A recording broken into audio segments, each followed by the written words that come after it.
And welcome inside Storm in the Field. I'm Steve Bender. And I'm Ian Oliver. Steve, folks probably wondering where we've been the last couple of weeks. Obviously, we're meteorologists first, right? Mm-hmm. And the Southeast has been dealing with a devastating run. Back-to-back major hurricanes, 2 majors in 2 weeks.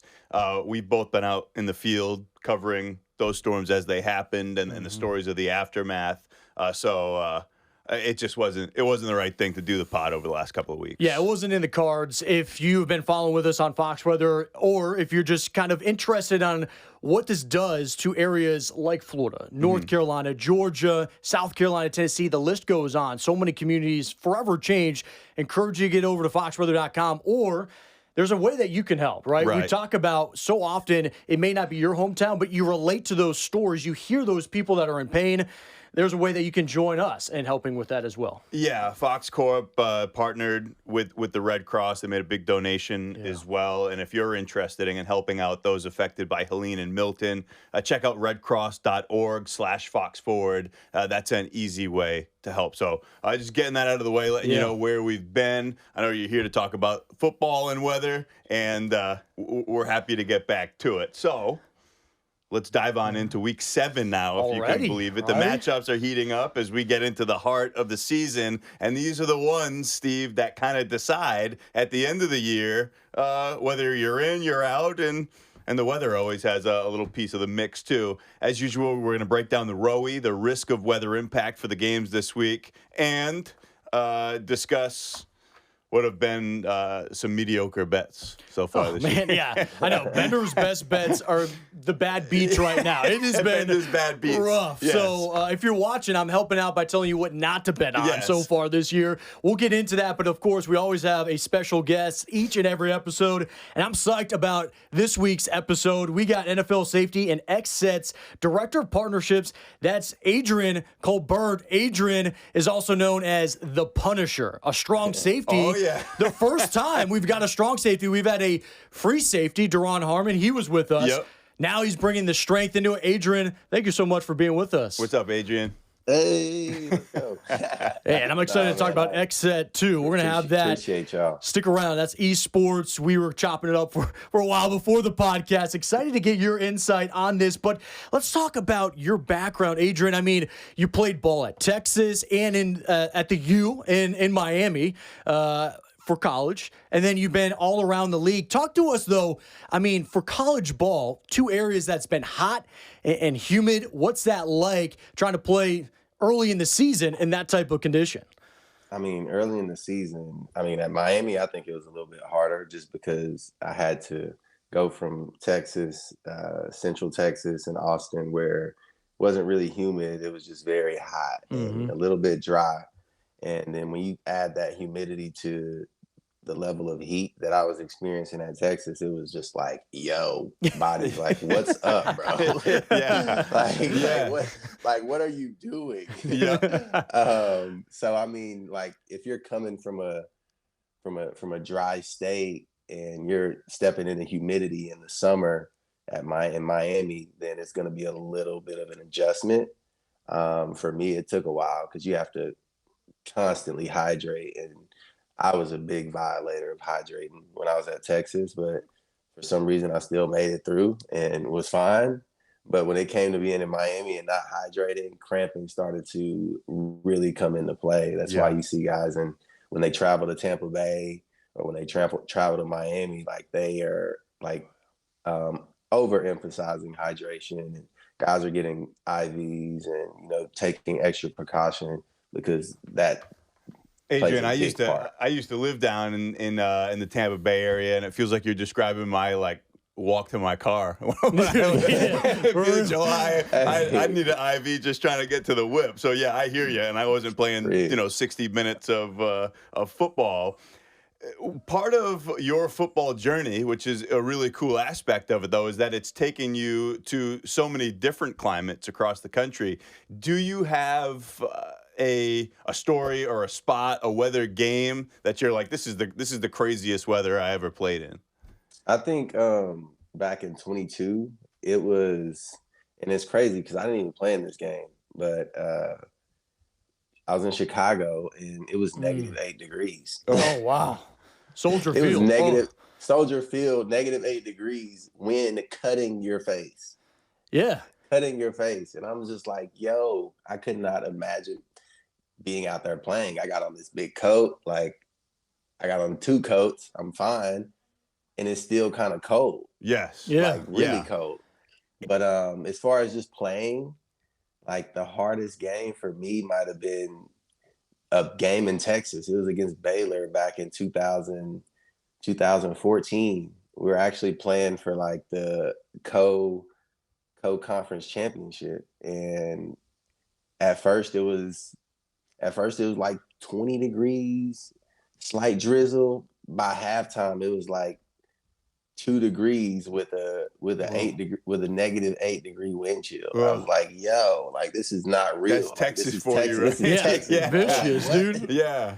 Like, that was the coldest time in Texas I've ever experienced on a football field. And Adrian, I mean, you play strong safety, right? So you're on the defensive side of the ball. We've talked to Duran about the wind conditions, but in that cold, I mean, how difficult? We talk about, you want to lay the wood, you want to make your presence felt, but nobody wants to get hit in that type of cold, right? That's football's tough. like a rock, too. Yeah. No, not really. No, it's just a mindset, especially when going into games like that. Like, you try to pack everything. You try to pack the Tiger Bomb on the legs. You try to put the heat warmers in your hand warmer. Mm-hmm. Yep. Like, you're trying to do everything to make sure that you're warm. Because, I mean, on the defensive side, like, we come in to punish regardless. Regardless of what the weather like. And we're getting closer and closer to the point of the NFL season where stuff like this will be coming into play. Not yet, but we're getting there. What about the stop-start nature to the sport, man? I mean, you said it. If you're on the sideline and it's 0 and you're watching the offense do its thing, then you have to get out there. Is that a big problem, trying to get rolling again? I think depending on how much you play, it can be. But if you're like a starter and you're getting like significant reps, it's not going to bother you much. Okay. It's not going to come into much of an effect. But like I said, like if you're like one of those role players and you're getting a couple special teams reps here and there, yeah, you're definitely going to need to be on the bike. You're going to need to be on the heated seats, and trying to make sure you're staying as warm as possible. Hey, Adrian, I know you played Soldier Field, but you had to probably go up to the enemy of the North, right? Lambeau Field against the Packers. Yeah. And so let's talk. There's a spot this week, right? Where we're going to be highlighting that game. Houston Texans, right? They're used to that warmth, a little humid along the Gulf there. They're coming up to Green Bay, but they could have chosen a better time. Actually, a decent conditions when you're looking at temperature-wise. They're into the upper 60s, lower 70s. It's the wind, though, Ian. We're going to dive into the ROWI, the risk of weather impact for this game. Looking at this right at that threshold where we could have gone low, could have gone medium. Depends on who you're talking to. Yeah. What type of impact that would have made. As we get into the nitty-gritty of the football, I will say yesterday I'm in the Fox Forecast Center. One of our guys, Greg Diamond, puts out this tweet because I had seen a headline and I'm like, what is this? It said cloud-free.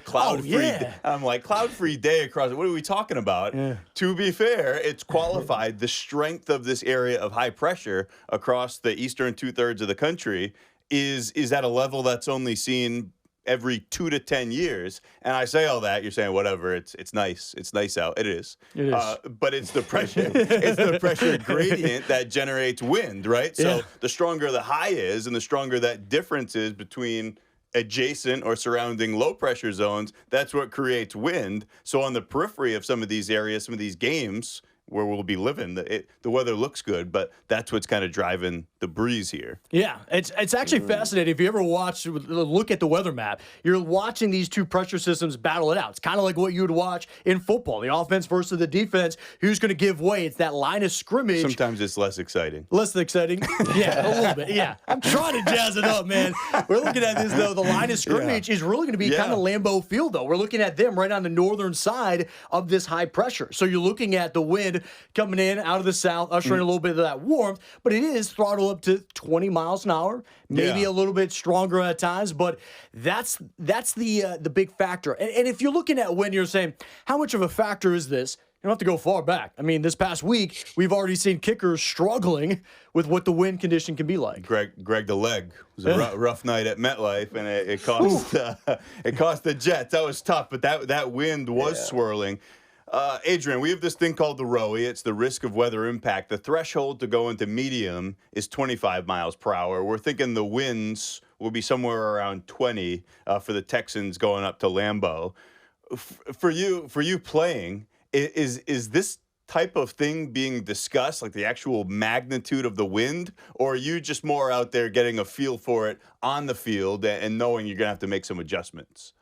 So that's a good question. Depending on where you're playing, like, all right, in Chicago, we typically talk about the weather, whether it's going to be extremely cold, whether it's going to be extremely windy. So you're really going into it with the mindset of, all right, well, if the wind's blowing east to west, then all right, the likelihood of the ball sailing inside is least likely, Mm-hmm. And if it's going north to south, the ball's going to carry a little bit further when you're going to the opposite end, when you're going with the wind on the opposite end zone. So you can expect like deep balls to, carry a little bit further. So make sure you get a little bit more depth. So Is this changing your assignments or your strategy, how you're playing it?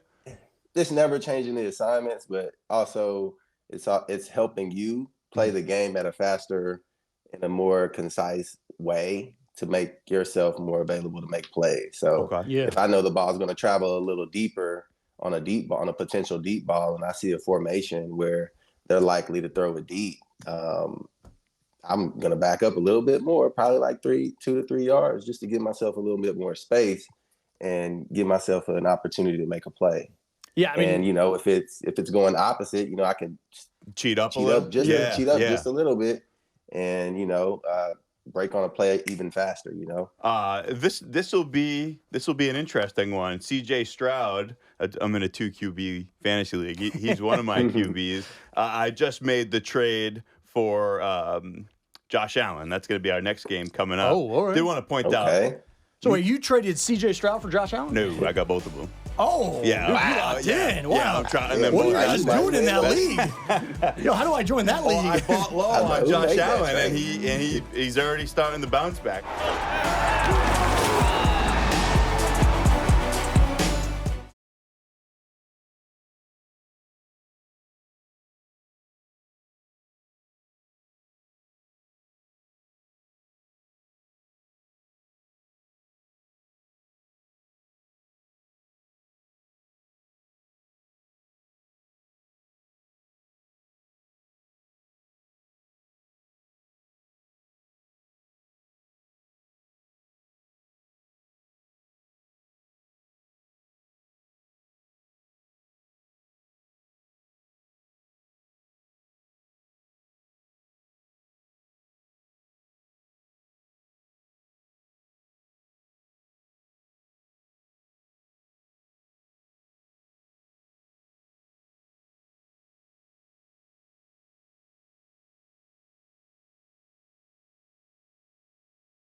Let's go to that next game, and it's also on the northern periphery of that same area of high pressure that's dictating the weather across most of the country. This is the Titans going up to Orchard Park to take on the Bills. So this is a little different because the wind direction is now going to change to the west. The other one was out of the southwest, ushering in that warm air. This is coming in right off of Lake Erie now, right? Directly over the lake. That's not feeding any type of shower. Should still be a clear game, but we know Orchard Park is exposed on that side. Yeah. So even a slight breeze, 15 miles an hour, could play a little bit of factor. I mean, you're still talking about Josh Allen, unlimited cannon. So I'm not really worried about him. I'm more worried about Will Levis. This man trying to do it all. You got to respect the confidence. Yes. But at times it shows why you're a rookie and getting exposed at this level. Hey, that's Kentucky. Put some respect on his name. You want to put money on Titans? No, I'll take no, that I bet. Don't. No, I do I'll take that bet all day. Next game. I think they were a 9.5-point favorite right now, the Bills. No, but we got to look. Okay, so Adrian, I want to ask you. You're safety right now, so your assignment could be Amari Cooper. This is a new dude, new system, but you got a guy who could play with really anybody. Josh Allen, he's going to feed the rock. How does that change the locker room talk? You're looking at a game where weather is not going to limit Josh. So what's that like, trying to coordinate how you take on a new player like this?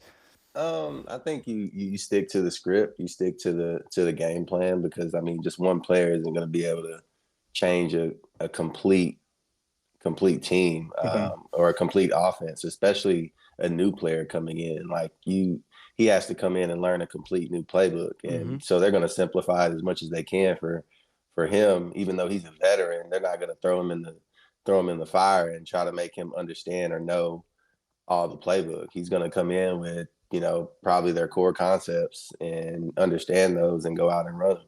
Yeah, I'm sure there'll be a couple of wrinkles and plays that might be specified for him, but they're not going to completely change the game plan for one player. Yeah, he just had to drive down the road, Cleveland to Buffalo. I don't know, he's not even moving his house. He's like, you know what? That's cool. So that happened fast. And then with the Devontae trade, was with Aaron Rodgers. It seemed like 5 minutes later. So neither of them had to. I mean, that was a big geographical switch up for him, but it is what it is. This game should be interesting. It's we're keeping the theme here with wind on the northern periphery of this. Cincy at Cleveland. So you had, as we discussed, Amari. Big robbery. Yeah.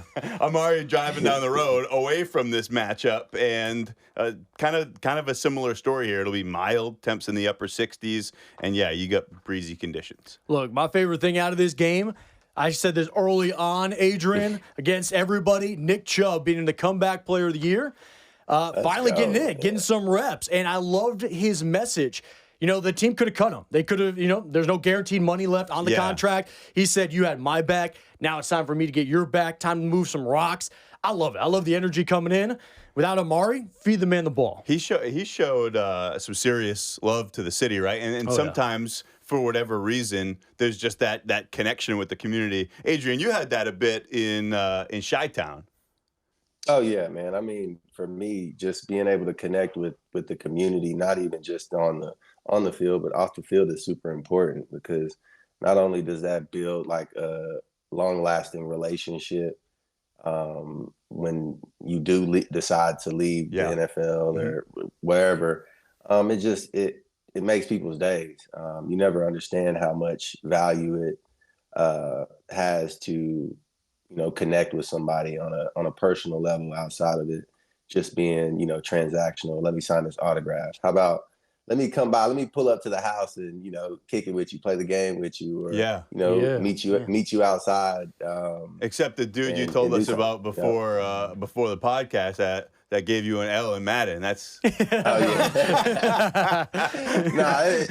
that's all fun and games. I bet the controller, but he didn't know that. And the crazy thing about it, he was like 16. Oh yeah. Yeah, I mean that's prime time, right? That's the absolute prime gaming right there. Like for real.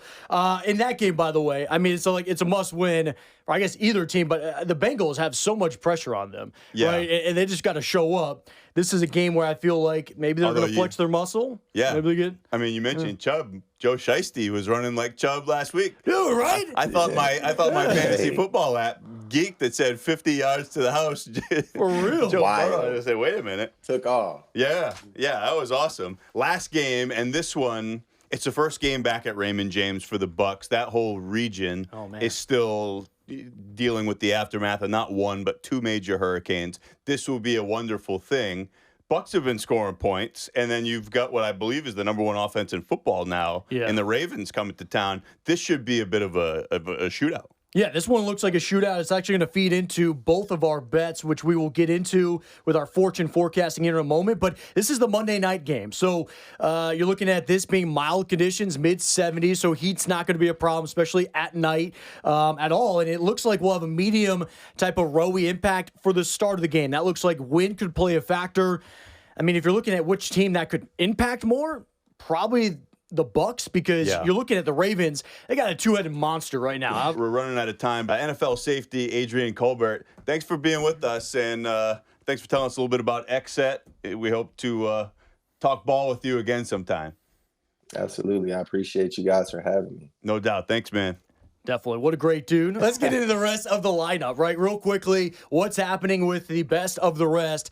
The game's slated right now. We do have Carolina at Washington, Mid-Atlantic. I mean, you can't ask for better weather. Fall weather. Like, this is week 7 is choice stuff that we're talking about here. A big NFC East game. You got the Eagles taking on the Gigantes. That's at MetLife. Mid-70s with sunshine. Good stuff. You got the Jets at Pittsburgh. That's Sunday Night Football. KC and San Fran. That'll be a good one. But even over on the West Coast, they're in great shape. Upper 60s with sunshine. Let's get folks out of here quickly, Steve, with our best bets or Bender's bad beats, whatever we call them these that's days. probably most likely. So we're getting into our fortune forecasting, where you should put your money at or not. Bender's best bet. We're all going money line this week. So I'm going Bills over Titans. Coming in easy. That one I think you can lock in. That one looks solid. Feels pretty good. Yeah, there's nothing I'm worried about with that. Then the other two actually going against the spread here. Packers over Texans. Texans actually favored, but I just love the Packers being in Lambeau. I know weather's really not playing a big concern out there, but Jordan Love is looking good again. Packers have been solid all. I don't know what the number is on that game. It's got to be close anyway. It's close. Yeah. I think it's only a 1.5 spread difference. Yeah. It was very close, splitting hairs. Same with this next game, actually. I was surprised how close the spread was on this one. I took the Bucs over the Ravens. I know the Ravens have been probably, like you said, the best offense in the league. Here's the deal, though. What you had mentioned before, back-to-back hurricanes, it makes such a big impact on the community. Place is going to be loud. Yeah, they rally around their team. And who better than to have Baker, a dude that's full of emotion, full of passion. He wants to represent. They need this W. I think he's going to deliver it. So I'm going Bucs. I like it. I like the picks, and you're getting plus money on that one too. So that's a good one. For Ollie's over under, we went with the over Fiesta this week. Okay. And you just heard Adrian say he liked the Patriots. Yeah. Drake May looked pretty good. He did. He almost had almost 300 yards of touchdowns. I mean, this is with no offensive line. He was opening things up. And Trevor Lawrence has actually been in a little groove. If you look at the last couple of weeks, doesn't necessarily translates to results for the Jaguars, but they've been scoring some points. That number is only 43. That's low. I like the over on that. So I also did see that Drake May had an MRI on his knee after I submitted that pick. So I don't love that for a variety of reasons, but I'm sticking with it. Then you got Detroit and Minnesota. That game should be electric. The Vikings, who are, I think, the only undefeated team in football. They are. And the Lions, who are awesome and easy to root for. That should be a fun one. Big number, 50.5, but both of those offenses have been scoring. And we know Detroit, they lost a big key role, Hutch, over there. So that loses a little firepower, which means Minnesota could throw out more boards. It's going to be all about getting as many points as possible. I like the over on that. Even though it looks like a steep number, I think they can do it. And my last one was, for obvious reasons, like we just talked about, Tampa and Balti over 49. I think they're going to be that's going to be a shootout. Yeah. I'm looking forward to that game. I'm loving this probably week. the most out of any game this week. Look, as meteorologists, I know we hope to have weather be more of a big impact. I think it will along the Great Lakes. We've emphasized that with wind.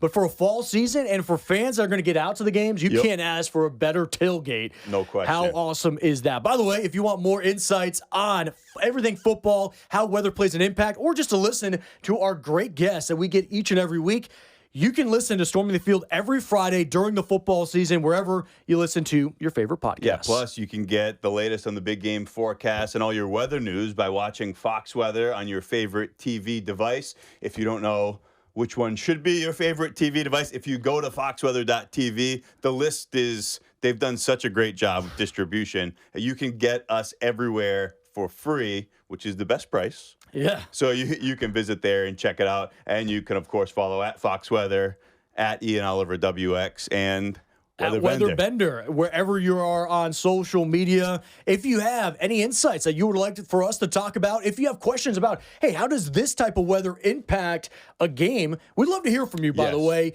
Come connect with us. We'd love to have some more talking points from you. At Weather Bender is an excellent place to complain about football picks. Yeah, if you're complaining about losing your money, I apologize in advance. But if you got questions you want to talk about, we'd love to talk with you. Until next time, be safe, be friendly, be happy, enjoy the games. We'll see you next Friday here on Storm of the Field.